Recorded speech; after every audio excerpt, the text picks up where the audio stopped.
That's right, you can actually forget about Bitcoin, because in this video, I'm going to be showing you this one tool, one app, something that is so easy to do right now that literally in the last 2 weeks has enabled me to 15x my earnings, my investment.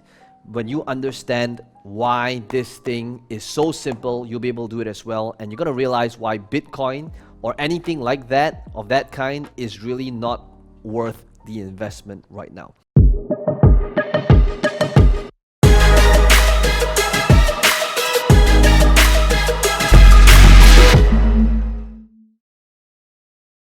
Hey, this is Peng Joon here, and in my previous video, I talked about digital collectibles, NFTs, and ultimately how the people in every gold rush, the winners are the people that is not the people trying to mine gold, but rather people selling the shovels. And in the comments, I saw a lot of different people asking like, so Peng Joon, what would you do? And in this video, I want to be able to go deeper. I'm going to go dig deep into how you can do it as well and how it's really simple to get involved. First of all, I talked about digital collectibles and how NFTs has changed the game.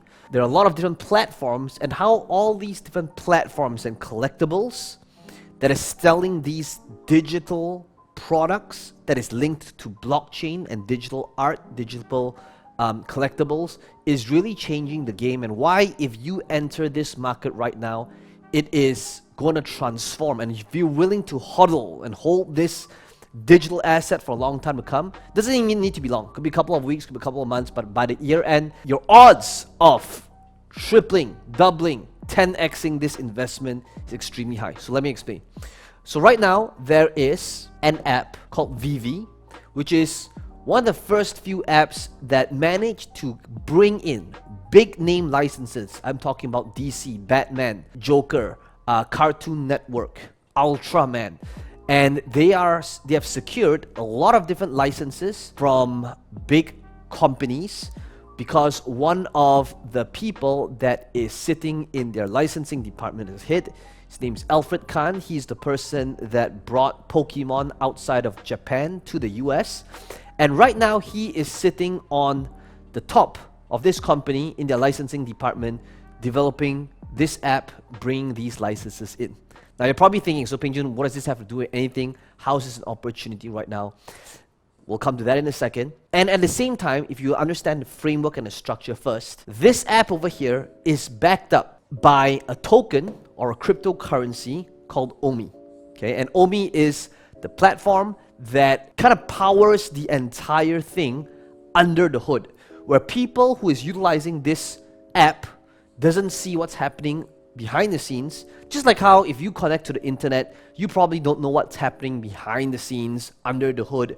You're just browsing the internet, but chances are there's a ton of things going on, right? So just like what most people don't know when they are purchasing stuff on this app, they don't see that there is a lot of things happening behind the scenes, because all of the collectibles is all backed up by cryptocurrency on the blockchain utilizing this token. And whenever people buy stuff on this platform, tokens gets burned and gets taken out of the system, and because of that, the price of this currency, OMI, just think of it as like the price of a stock, it goes up.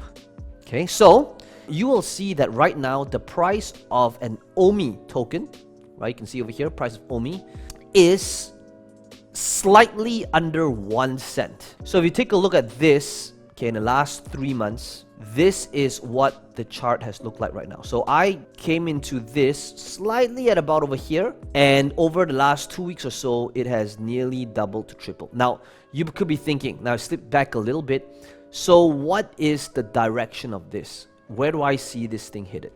I totally see it at 10, 30, 50 cents in the future, and here's why. Okay, so VeVe, which is what front-end users would see, people who like collecting stuff, right? And by the way, the collectibles market is a $3 billion market. This is the world of digital collectibles. Now, for those of you who might not understand, it's like, why do people collect digital stuff? Like I said, they've got big brands in here. They've got DC, they've got Ghostbusters, they have got Adventure Time, they've got Powerpuff Girls, and they are also bringing in NFL together with many other big names that they haven't announced yet, but people in the circle has kind of hinted that these are the names. And because Alfred Khan is also on the board, there's a lot of rumors that because of his ties, because of Pokemon in the past, there's a possibility of him bringing Pokemon into this digital world as well. And if that happens, it's game over, okay? Now, let me tell you why it's game over, okay? So, literally about 10 hours before I shot this video, there was a drop. There was a drop for their latest collectible, Ultraman, okay? Now, if you are watching this from the US or UK, there's a good chance, if not for this app, you might have never heard of Ultraman. Ultraman was big in Asia.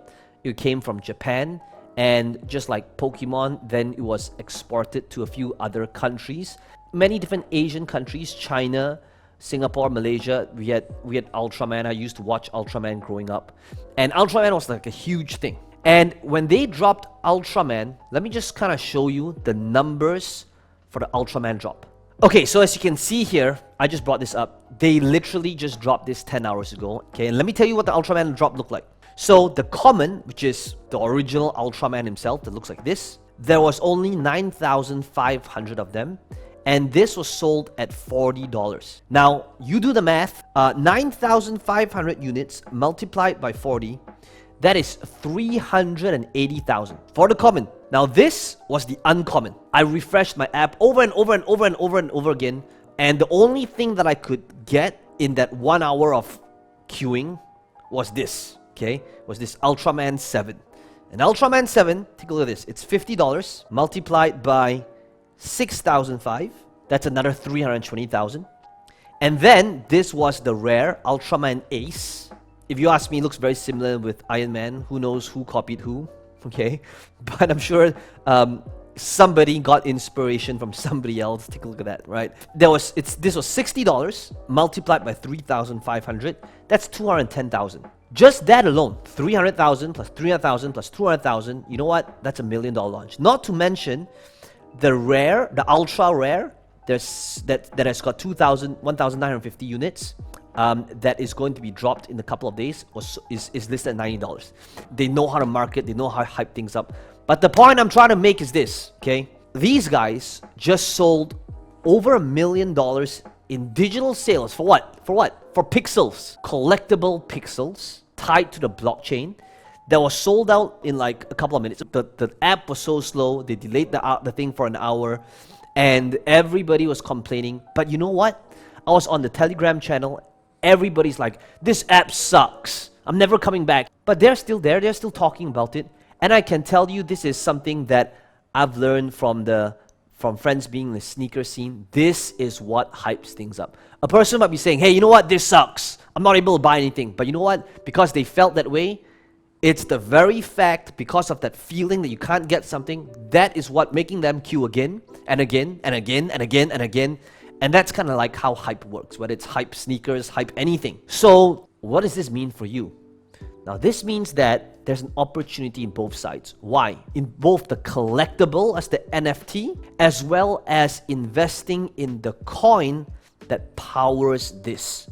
Okay, now some of you could be thinking, but Peng Joon, this sounds insane. Like, why would I want to buy this digital collectible of Harley Quinn when literally I could go on any website, right-click, save image as? What's the difference? Like, why would anybody collect a digital thing? Number one is that when you buy this collectible, because it's linked to blockchain, you can actually tell how many units there really is and what is your serial number. So for example, this over here was the Ultraman that I bought yesterday.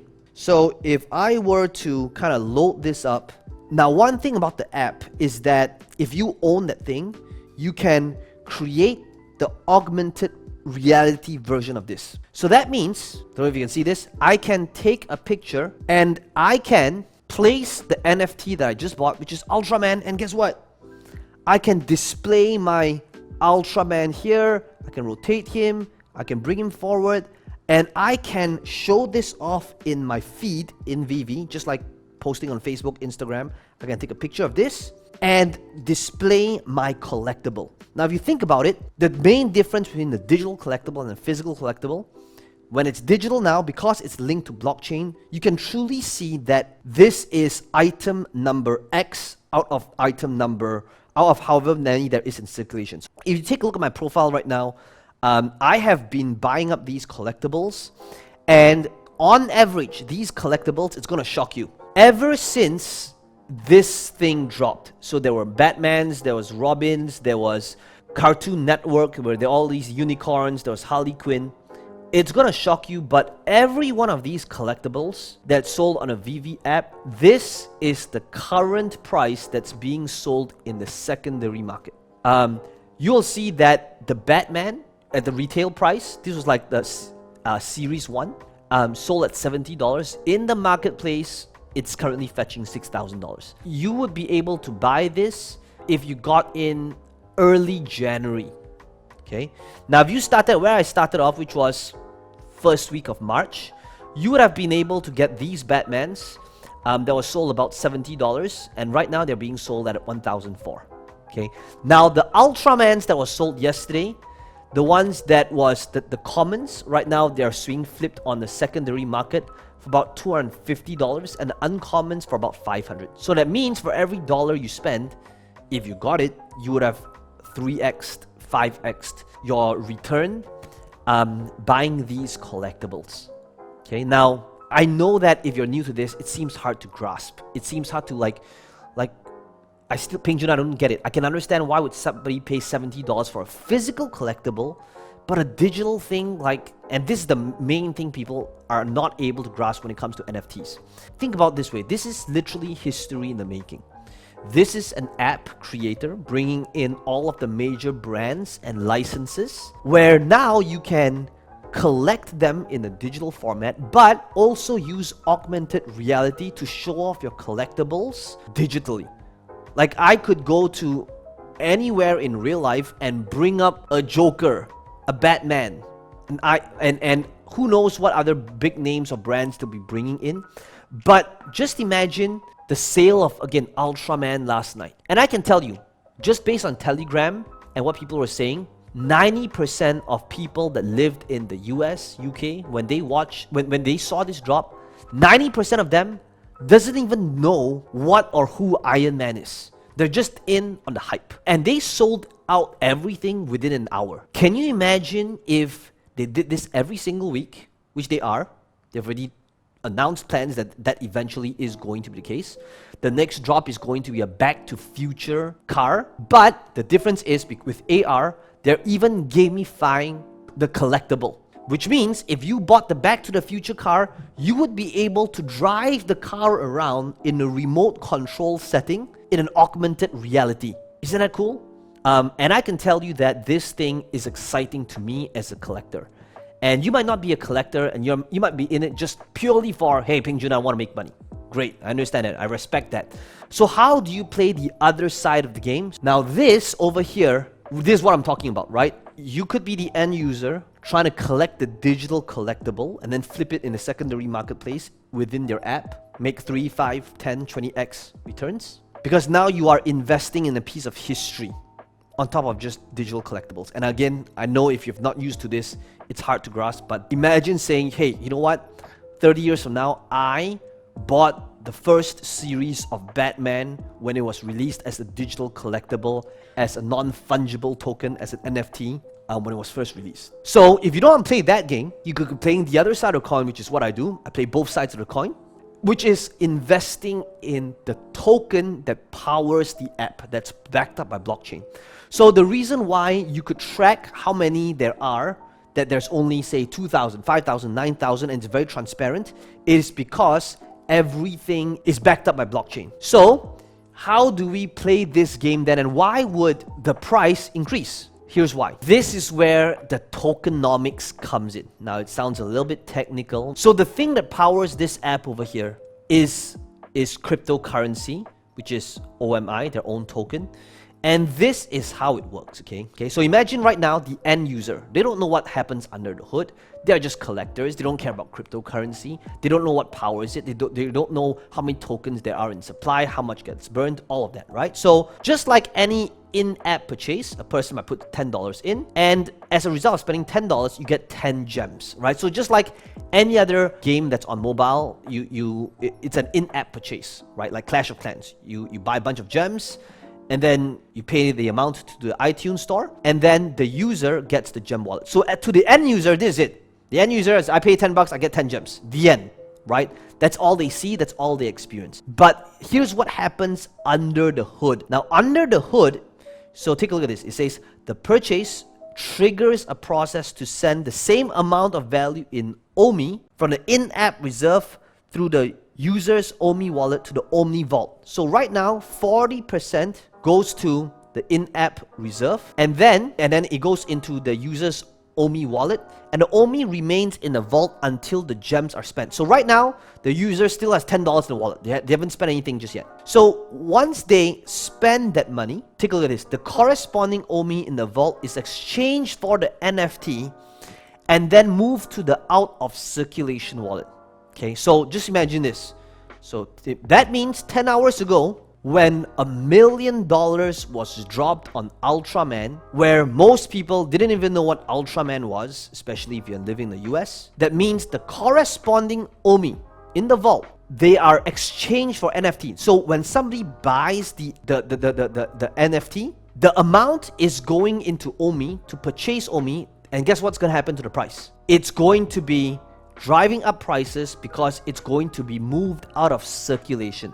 Now, obviously, there's a lot more to it in the revenue. You can read that in the tokenomics and how it works, specifically with the buyback and how it works to make sure that it's deflationary and how it works also in the secondary market. And by the way, everything that I've mentioned right up to this point, it's only what's happening when you buy it from the in-app purchase from the game makers. This doesn't even take into account, guess what, there's going to be buying and selling in the secondary market when somebody buys and when they flip. And when somebody wants to flip it in the secondary market, same thing here, this is going to burn out tokens in the ecosystem, which in turn is going to drive up the price of OMI again. So the question is, where is the future of this? It just depends on what you believe is going to be the future of digital collectibles. I think it's the future. I think that because of augmented reality and the gamification of it, that is as well as blockchain, that is something that the physical world can't do. And on top of that, you can't lose it to fire. You can't lose your digital collectible from somebody robbing you, right? Well, technically you can if somebody, held you at gunpoint and saying, give me your 12-digit password or something. But other than that, it's safe, it's secure. And it's just a different market altogether, which allows us to see that, this is definitely exciting times ahead. And can you imagine if VeVe gets some bigger brands? Now, this is just a start. Can you imagine what could happen if they release this every single week, which eventually they are? Can you imagine what's going to happen when they open up the secondary marketplace, which right now it isn't, because they closed it for about the last 2 weeks to make some changes and revamps? Can you imagine what would happen if they got in some bigger brands? What if they got in Iron Man? What if they got in Pokemon? Right now, I think that Marvel is a little bit far-fetched because Marvel, when they see these guys raking it in, I believe that right now they are just a cobra in the bushes, just kind of waiting and watching and observing, and they're gonna attack. And when they do, whether it's on this app or somewhere else, it's gonna be huge. So, if you are enjoying this so far, one of the things that I am doing, and by the way, I am not affiliated to VeVe, I'm not affiliated to OMI, this is not a paid review, they're not paying me to create this video. I just happen to be in love with the app. I love collecting. If you've been following my channel, you probably know that as well. And OMI has been getting really good returns for me, and I foresee this as something that I'll be holding on for a really long time because I believe in the vision as well as the direction of this market. So, by the way, if you're enjoying this video, be sure to smash the like button for the YouTube algorithm so that YouTube recommends this video to more people. Let me know in the comments what your thoughts are. One of the things that I'm doing right now is if you follow me on VeVe, if you leave a comment below, I will be picking a random winner to give you a collectible that's already out of stock, that you can't buy from anywhere else, where people are selling on a secondary market to 3 to about 12 times more. And if you want to be able to win that collectible, all you gotta do is put a comment below, let me know what your biggest takeaway is. And as always, if you enjoyed this video, do subscribe to the channel. I'm always talking about making money online, marketing, social media, ads, all that kind of good stuff. And if you want to be able to get notified whenever I drop the next video, be sure to switch on the notification, that bell button. And I hope you enjoyed this video. Invest safely, be responsible when it comes to making an investment like that. It is high risk. And again, this is not a financial advice. I'm not a financial guru. And I'm just showing you what it is that I'm doing right now. Hope you enjoyed this video. Subscribe, and I will see you in the next one.